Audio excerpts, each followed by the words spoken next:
In less than 2 weeks, the UK football team will meet Clemson in the Music City Bowl. And one of the keys to victory will be the Cats Hogs, the offensive line. Dan Reefer has more.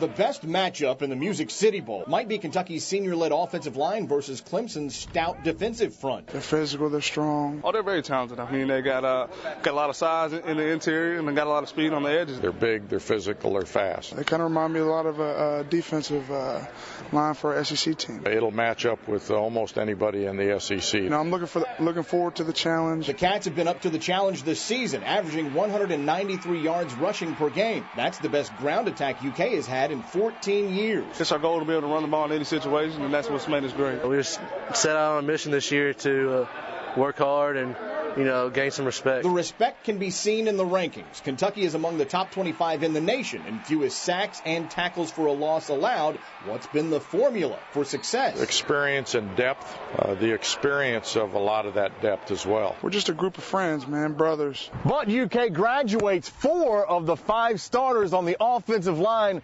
Rich Brooks calls the best since he's been at UK. However, the future looks bright for the big guys up front. Stuart Hines leads the group of returning linemen. We want to be one of the teams that is leading in rushing yards and not giving up sacks. We want to be known for that. Add to the mix all-SEC freshman Larry Warford and Brad Durham, who will be a senior next year. A solid foundation for another successful season in the trenches. With the Wildcats, Dan Reefer, ABC 36 Sports.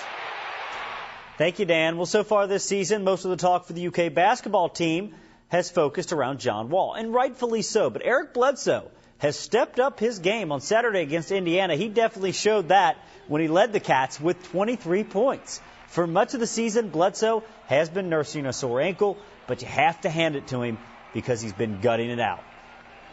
He's just playing basketball, and he's doing what he knows he can do. He's knocking down jump shots. Coach telling him to shoot the ball every single time.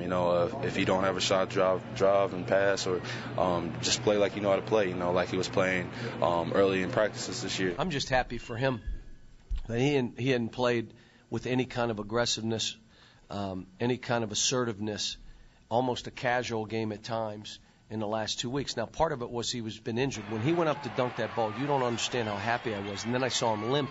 That's why I took him out, because he's been probably 80% on that one leg for the last 3 weeks. The Morehead State Eagles had a noon tip this afternoon, and they go on to beat St. Catherine 81-53. Dickie Lyons Jr. was the 13th man for the Bluegrass Stallions tonight, who faced the Music City Stars. Aubrey White, the former Henry Clay and Georgetown star, knocking down the tray. A Stallions game is just a great place to spend some quality time with a loved one. All right, let's get tropical. Nice look down to Jerron Brown, and the former Bryan Station star lays it in. However, the Stallions fall tonight 115-109. Big game in the high school ranks right here in Lexington. Tate's Creek visiting Lafayette. And they were rowdy. Look at him jumping up and down. Justin Daughtery comes up with a steal for the Commodores, and he's going to go all the way to the rack for the deuce. He had 6, but the Generals had it going early and often. How about this nice look down to Jackson Davis for the easy bucket, and Lafayette gets a big 80-72 win over the Commodores.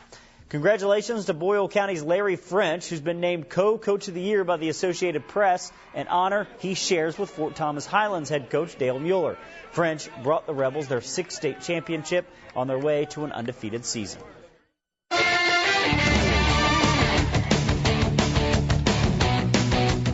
Back to the doors in the Generals. Dominic Hagens comes up with a steal, and the finish on the other end, and the foul.